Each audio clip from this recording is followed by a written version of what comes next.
Hi, I'm Aurora.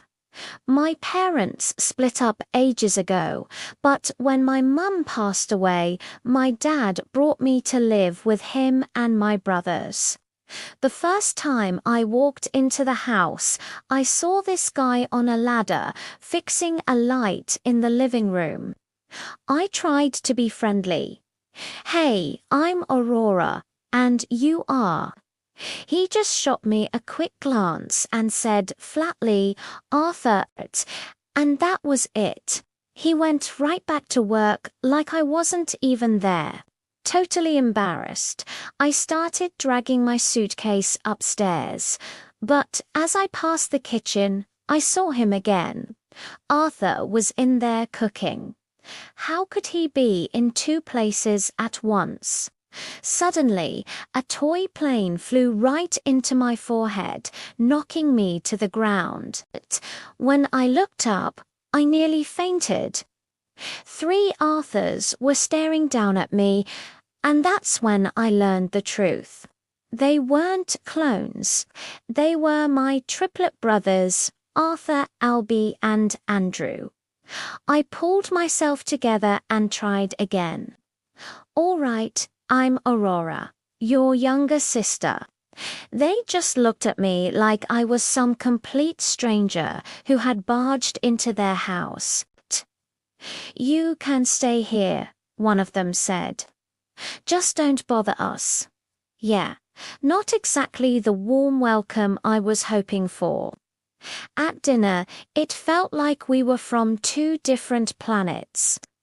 The 3 of them sat across from me, looking and acting exactly alike, while I couldn't have felt more different. I watched them spread blue cheese on bread and tried to copy them, hoping to fit in. I took one bite and almost gagged. It was disgusting. Don't try to act like us, one of them mumbled. I wasn't faking it. I just wanted to find something, anything, we had in common. It took me a while, but I finally started to tell them apart. Arthur was the tough one, always training in martial arts. Albie was the quiet one, but he was an amazing cook, and Andrew was the sharp tech guy, always tinkering with gadgets. But no matter how hard I tried to connect with them, they kept their distance. My dad was always buried in work, so I barely ever saw him. Honestly, I felt completely lost and alone. One afternoon, I caught Arthur staring out the window, his eyes locked on a girl working in the tailor shop across the street. You like her, don't you? I teased. He snapped back, none of your business. Busted. His red face said it all. He tried to walk off, embarrassed, but I ran after him. Want me to help you talk to her? He stopped. You could really do that. Trust me, I said. So I went over to the shop, pretending to be a customer. After a bit of small talk, I got friendly with Daisy, the shop owner, and found out her type. She liked guys who were gentle, smart, and skillful. Meanwhile, the only image I had of Arthur was him punching a sandbag like a maniac. Yeah, he was not exactly her dream guy. This was going to be tricky. That's when I got a wild idea. What if Andrew posed as Arthur with his natural charm? This would be a piece of cake. It took a lot of begging, but he finally said yes, probably more for Arthur's sake than for mine. I waited until I saw Daisy leaving her shop and gave Andrew a little push. Just like in a rom-com, they bumped into each other, he apologized, and boom, they started talking. Things were looking good, so I texted Andrew, get her some flowers. He quickly made up an excuse, slipped away, and came back with a beautiful bouquet. He said they were for his mum's anniversary, but since he'd bumped into her, he felt they were meant for her instead. Smooth, right? They hit it off instantly and even exchanged numbers. Mission accomplished. Or so I thought. The next day, Daisy called, asking Arthur out. The real Arthur panicked. "I can't do it, Aurora. I don't know what to say." I tried to coach him, telling him to just be himself. But he was so nervous. Albie, the quiet cook, overheard us. He walked over, handed Arthur an apron, and said, "You can't talk. Then let your actions speak." He taught Arthur how to bake Daisy's favorite dessert, a strawberry tiramisu. So Arthur showed up for their date with a homemade cake. Daisy was blown away. No one had ever done something so thoughtful for her. Arthur, seeing her smile, finally relaxed. He started telling her about his martial arts, his passion, his dreams, and she was totally captivated. They talked for hours. Later that night, Arthur came to my room. "Thanks, Aurora." It was the first time he'd ever thanked me. It was a small moment, but it felt like a huge win. A few days later, Albie found me in the kitchen. He didn't say much, just handed me a plate with a perfect slice of that strawberry tiramisu for you. It was his way of saying thanks, and maybe, just maybe, welcome to the family. I was finally starting to feel like I belonged. But what about Andrew? He was the mastermind behind the first meeting. I found him in his workshop, surrounded by circuits and wires. "Hey, hero, thanks for your help." He just shrugged, but I saw a small smile. Just when I thought things were settling down, I got a text from Daisy. "Hey, can you help me pick a birthday gift for Arthur? He mentioned he likes tech stuff, but I have no idea what to get." My heart sank. Tech stuff, that was Andrew's thing. Did he talk about his own hobbies while pretending to be Arthur? I rushed to find Andrew. "What did you talk to Daisy about?" He looked confused. "Just normal stuff." But then he admitted he might have mentioned his latest drone project. Oh no, this was a disaster waiting to happen. The triplets were so different. How long could they keep up this act before Daisy discovered the truth? And when she did, what would happen to her and Arthur? What would happen to our fragile new family? I had to fix this. But how? I told Arthur to find a way to get close to Daisy without revealing his identity as a prince. A few days later, Daisy and I were hanging out at an arcade. I'd arranged for Andrew to meet her there, bouquet in hand, to confess his feelings. The plan was perfect. Except Andrew was nowhere to be seen. Just as I was starting to worry, some creep showed up and started harassing Daisy. What was going on? Where was Andrew? I was panicking when suddenly Arthur came charging in. He looked furious. He grabbed the guy, taught him a quick and painful lesson, and sent him running. Arthur turned to Daisy, his expression immediately softening. "Are you okay?" Daisy nodded, a little shaken. "I'm fine. Thank you so much." She noticed his hand. "Oh, your knuckles are bleeding." "It's nothing," he said, but Daisy insisted, "Please let me bandage it for you."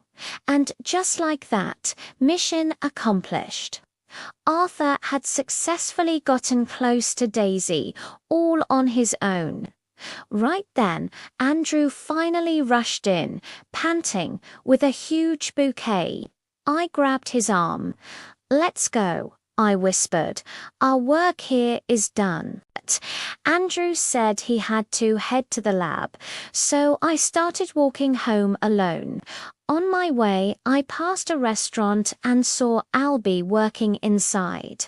It looked like he was the only one actually doing any work, while his co-workers just stood around chatting. Then he accidentally spilled a glass of water. The manager stormed over and started yelling at him, humiliating him in front of everyone.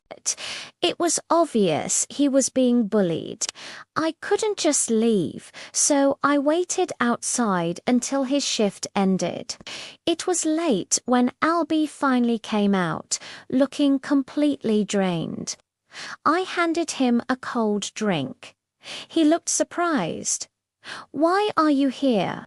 "I saw you working," I said, "so I thought I'd wait and walk home with you."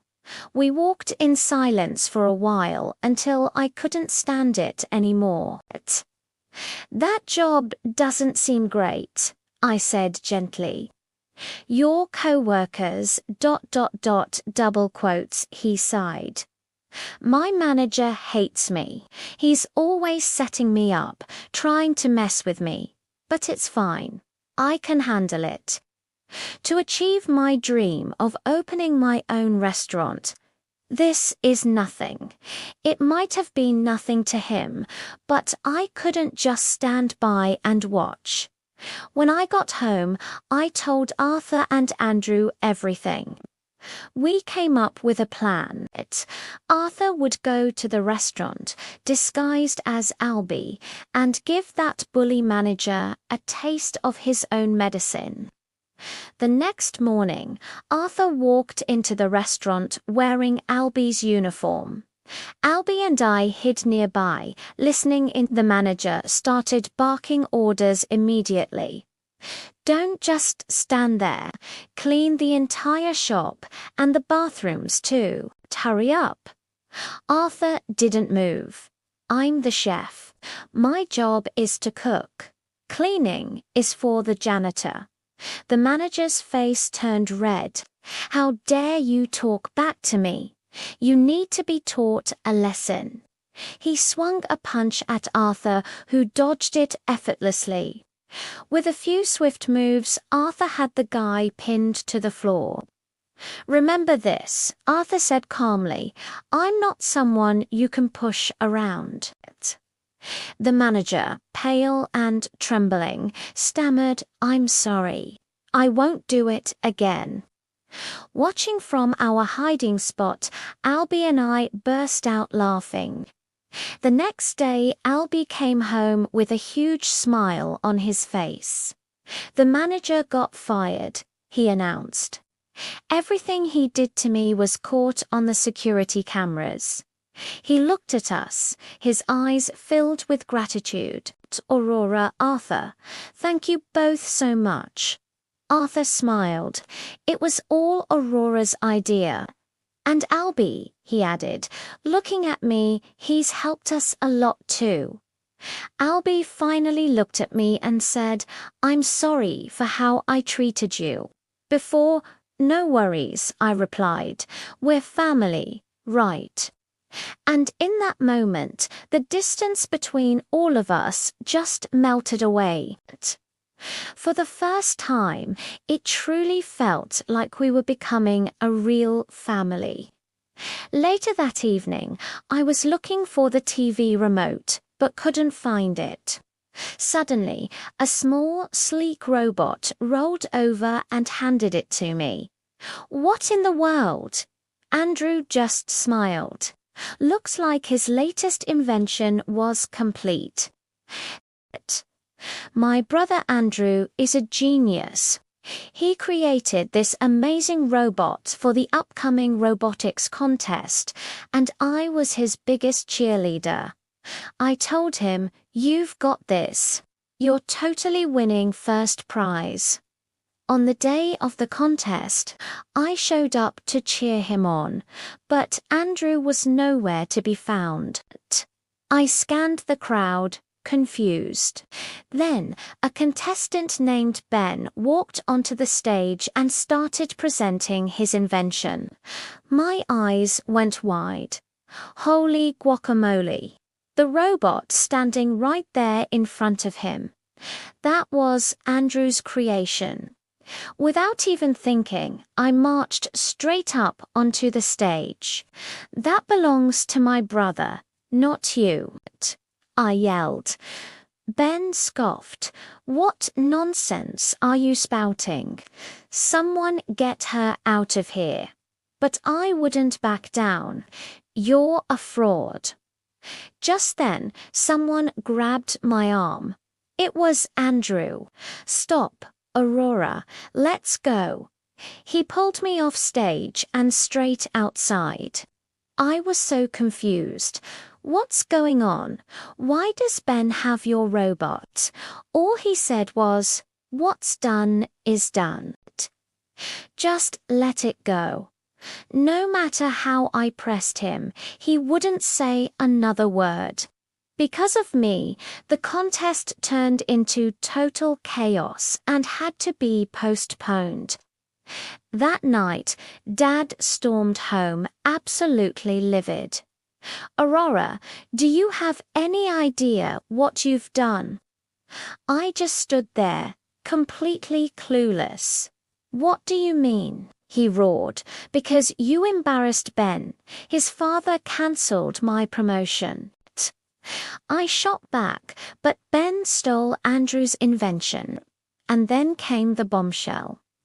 Andrew agreed to give it to him, Dad said. I spun toward Andrew, stunned. He just pressed his lips together, saying nothing. Dad was still yelling. Everything was perfect. I was about to get promoted, and you ruined it all. Get out of this house. I don't want to see you again. Suddenly, Andrew spoke up. "I never agreed to do that. You forced me to give up my invention just so you could climb the ladder. You never cared about how I felt. You've never cared about us." He looked at me, then at our other brother Albie.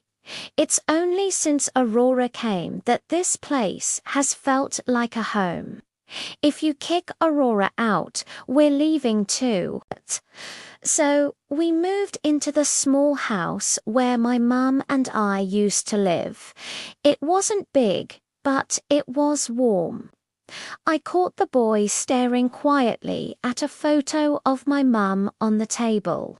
I told them, "Mum always missed you guys, but Dad never let her see you." Their faces fell. Albie whispered, "So it wasn't Mum who abandoned us. We hated her all these years, thinking she left." "That's why we hated you, too. We were so stupid." My heart ached for them. They'd grown up with no mother and a father who never cared. I pulled them into a hug. But now we've got each other.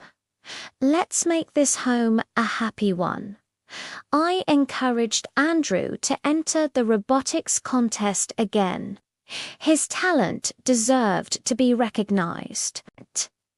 Meanwhile, Albie started his own restaurant, and I helped him out whenever I could. For a while, things felt peaceful. But, of course, trouble always finds a way. Ben walked right into our restaurant.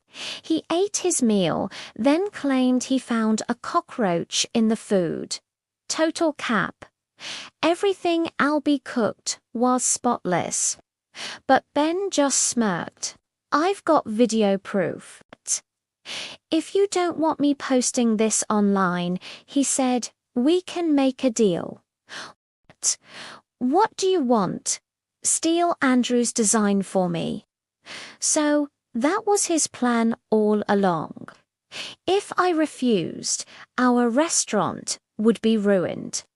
The day of the contest, Ben strutted on stage with his robot. But when he commanded it to bring him water, the robot tossed the drink right in his face. The whole audience burst out laughing.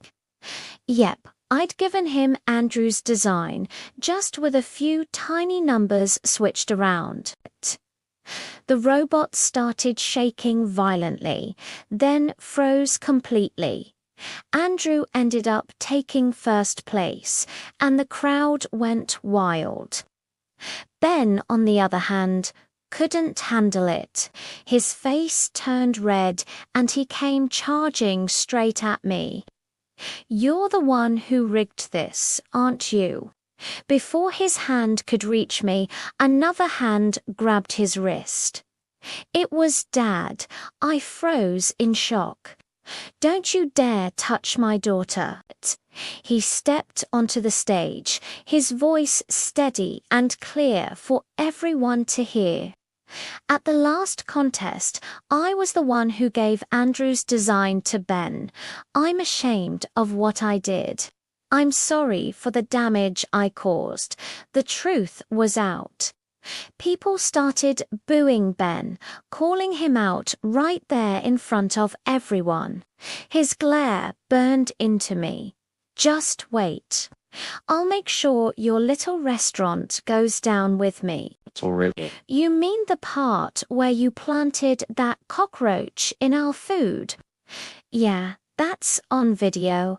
I pulled out my phone and showed him one of our regulars had been vlogging and caught his dirty trick on camera. Once I post this, the whole world will see exactly who you are. When we left the hall, Dad was waiting by the gate. After our fight the other night, I thought long and hard.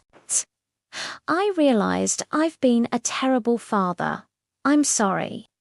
Please give me a chance to make it right. Honestly, what he'd just done on stage already spoke louder than words. Everyone makes mistakes. What matters is owning up and fixing them. I wrapped my arms around him. A moment later, I felt 2 more sets of arms circle us from behind. No one said a word, but I knew my brothers had forgiven him too. Hi, I'm Lucia. I'm 17 and I come from the gorgeous city of Rio de Janeiro, Brazil. You know what makes Brazil totally iconic? The legendary samba dance. Lucia, why are you blasting music so early in the morning? I jumped and scrambled to shut off the speaker. The second the music cut, my door swung wide open. Huh? What music? You probably heard someone's car outside or something. Ham, get downstairs and eat breakfast. She left the room. I let out a big sigh of relief. If she'd seen me practicing samba just now, I'd be toast. When I walked into the living room, some upbeat samba music was playing on the TV. But poof, it suddenly shut off. I turned around and, yep, there was Mum, remote in hand, looking like she'd just seen a ghost. Looking real annoyed. It's too early for all that noise.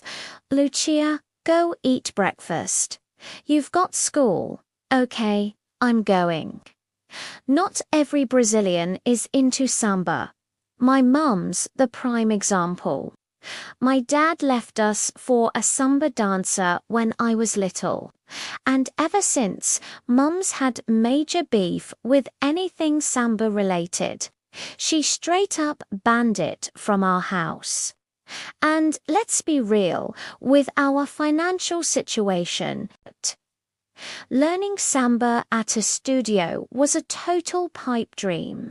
Mum works as a street cleaner, and we don't have extra cash laying round. So I just recently practiced whatever routines I'd watched a million times on TV. Like always, after school, I helped Mum clean the streets. That day, I found something shiny on the ground, a sparkly crown, probably dropped by a samba dancer during practice. I figured I'd wait a bit to see if someone came back for it. As I held it, I couldn't stop staring. It was stunning. I'd always dreamed of wearing something like this just once. So what's the harm in trying it on, right? I popped it on and started dancing a routine I'd memorized by heart. The laugh made me freeze. A guy and a girl were suddenly standing behind me.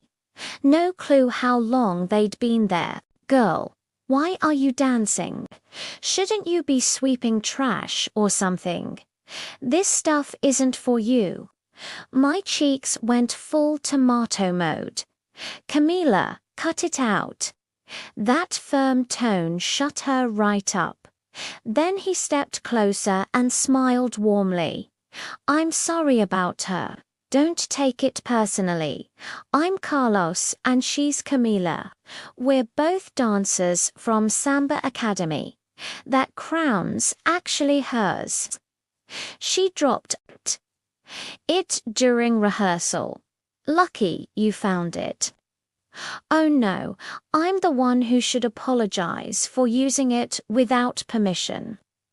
Honestly, you were amazing just now. Are you a samba dancer too?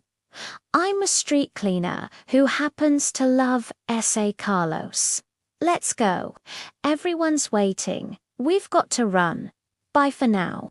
I waved goodbye and stood there until he was out of sight.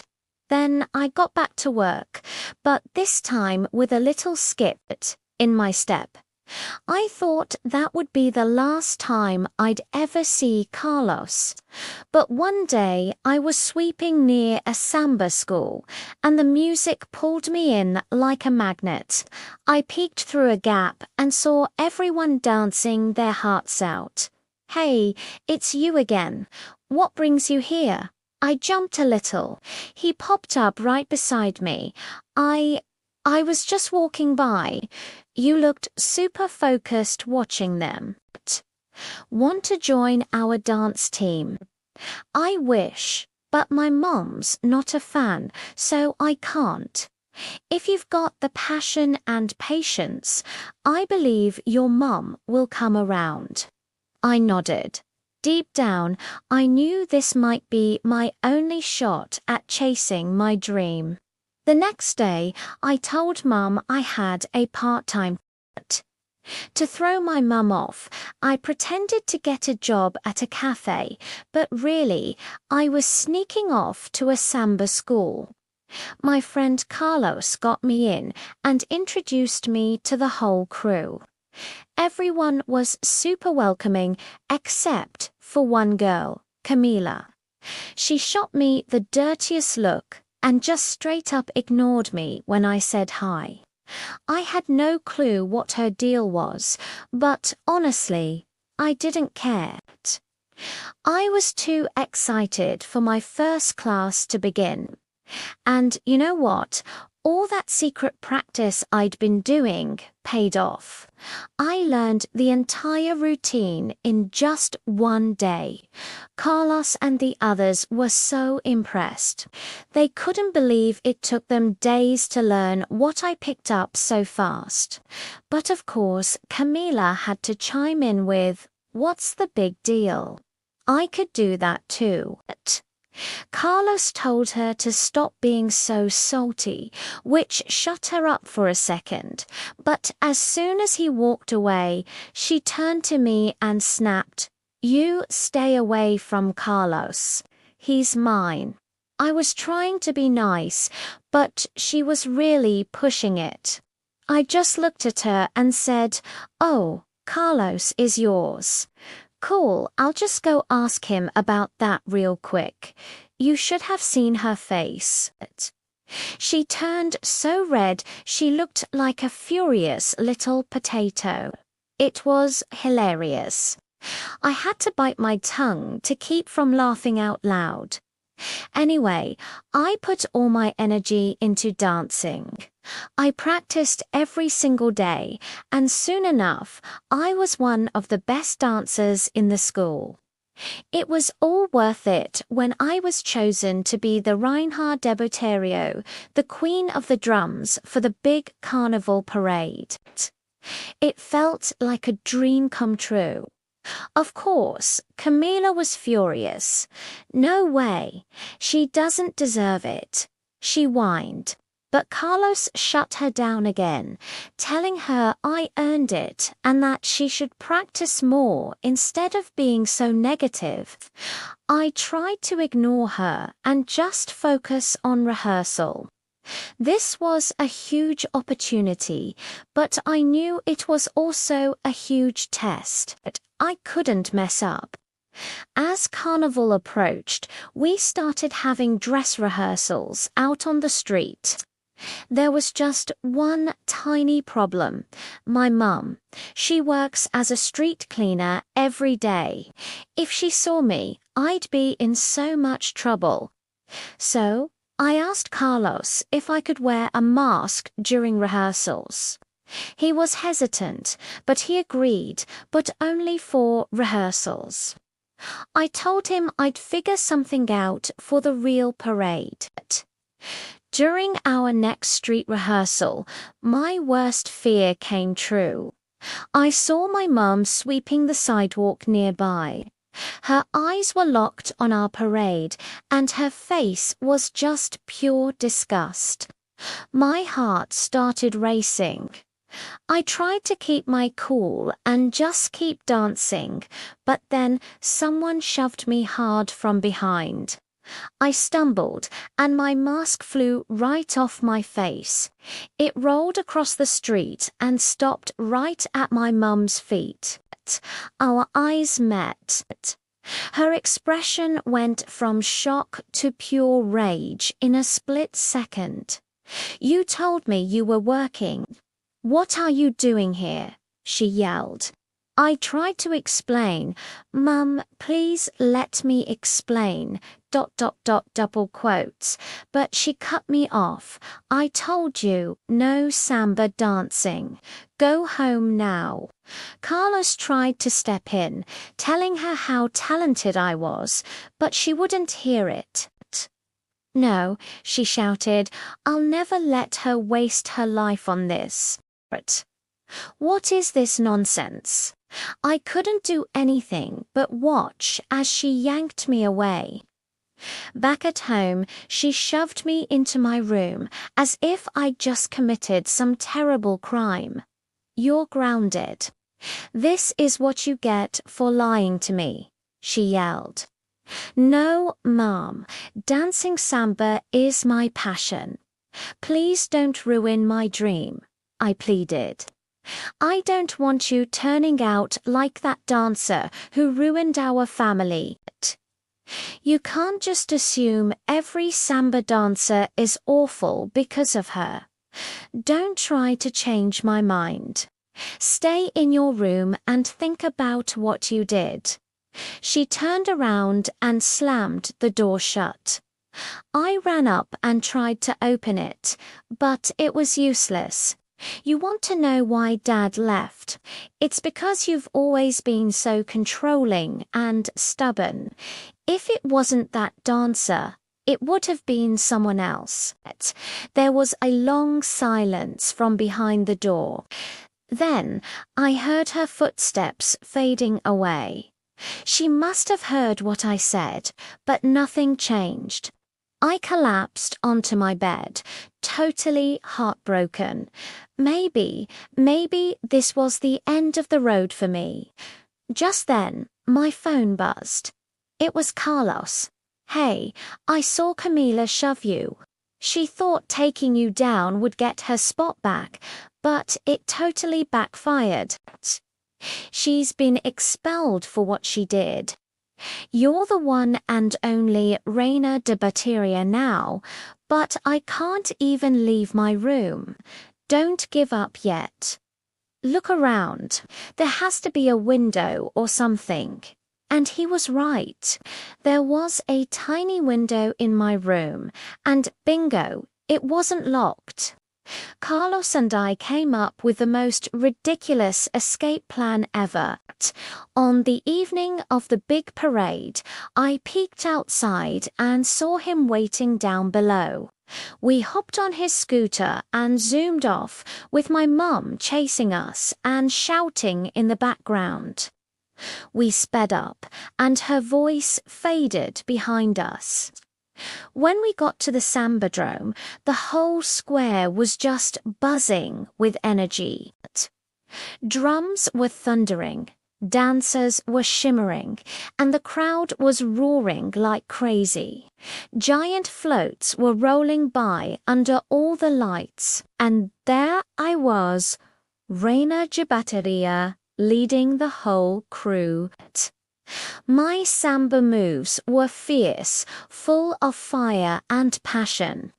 When it ended, the cheers were unreal, like I was soaking in pure magic. A reporter rushed over. That performance was absolutely stunning. How do you feel right now? This is the happiest moment of my life. It's the moment I finally touched my dream. I just hope my mom's proud of me. Deep down, I still wanted her support more than anything. And then, as I glanced at the crowd, I swear on all things sparkly, I saw my mum, and she was smiling. After the parade ended, I rushed outside to find her, and there she was already waiting for me. Your performance was incredible, sweetheart. You ran off so fast I couldn't keep up. She handed me a small bag. I opened it, and inside was the most gorgeous samba dress I had ever seen. Wait, Mom, is this? I hoped you'd like it. You're not mad at me. A few days ago, I saw your dad. He told me he left because he felt stifled, not because of some other woman. He said my controlling nature pushed him away. Hearing you say the same thing, it was a wake-up call. I was so afraid of losing you, I almost pushed you away too. I'm so sorry, Reina. Tears welled up in my eyes. I love you, Mum. I love you too, my little samba star. We hugged right there, surrounded by the leftover magic of the parade. That night, I didn't just win a parade. I won back my mum and my dream all at once. And that was the best prize of all. But this is nonsense. I couldn't do anything but watch her yank me away. Back home, my mum shoved me into my room like I had just committed a crime. You're grounded. This is what you get for lying to me. I begged her, no, Mum. Dancing samba is my passion. Please don't ruin my dream. She shot back, I don't want you turning out like that dancer who ruined our family. I couldn't believe it. You can't just assume every samba dancer is awful because of her. But she wouldn't listen. Stay in your room and think about what you did. Then she slammed the door. I ran up and tried to open it, but it was locked. I shouted, "You want to know why Dad left? It's because you've always been so controlling." There was a long silence. Then her footsteps faded away. I collapsed on my bed, heartbroken. Was this really the end of my dream? Then my phone buzzed. It was Carlos. He told me Camila, the girl who tried to trip me, was expelled. I was now the one and only Reinhardt de Buteria, but I can't even leave my room, I told him. He said, "Don't give up yet. Look around. There's got to be a window." And there was a tiny window, and it wasn't locked. We hatched a ridiculous escape plan. On the evening of the big parade, I saw him waiting down below. I climbed out, and we sped off on his scooter, with my mum's shouts fading behind us. When we got to the Sambadrome, the energy was electric. Drums were thundering, dancers shimmering, and the crowd was roaring. Giant floats rolled by under the bright lights, and there I was, leading the whole crew. My samba moves were fierce, full of fire. When it ended, the cheers were deafening. It was pure magic. A reporter rushed over. "That performance was stunning. How do you feel?" I couldn't stop smiling. This is the happiest moment of my life, the moment I finally touched my dream. I just hope my mum's proud of me. As I glanced at the crowd, I swear I saw her, and she was smiling. After the parade, I rushed outside, and there she was, waiting for me. "Your performance was incredible, sweetheart. You ran off so fast I couldn't keep up." She handed me a small bag. Inside was the most gorgeous samba dress I had ever seen. I was speechless. "Mom, is this?" She smiled warmly. "I hoped you'd like it." I asked if she was still mad. She shook her head. "A few days ago, I saw your dad... She was with another woman. Not that samba dancer. Maybe you were right. Maybe I do need to change. I don't want to lose you, Lucia." I threw my arms around her and held on tight. "You'll never lose me, Mom. I'm always here." The whole city of Rio was lit up. Carnival energy filled every single street corner. That day, for the first time ever, my mum was the one who invited me to join her at a street party. "Tonight, we're dancing our hearts out, baby, samba style." We danced, we screamed, we laughed so hard we nearly cried. It was pure joy. While vibing to the beat, I accidentally bumped into someone and totally lost my balance. I almost wiped out, but strong arms caught me just in time. It was Carlos. "Whoa there, Queen. Gotta watch your step." His smile made my cheeks heat up. People around us started clapping and cheering, teasing us. Carlos and I melted right into the crowd, dancing under the lights, soaking in the magic of carnival. And in that moment, I could feel it. Something small, something sweet, blooming quietly between us.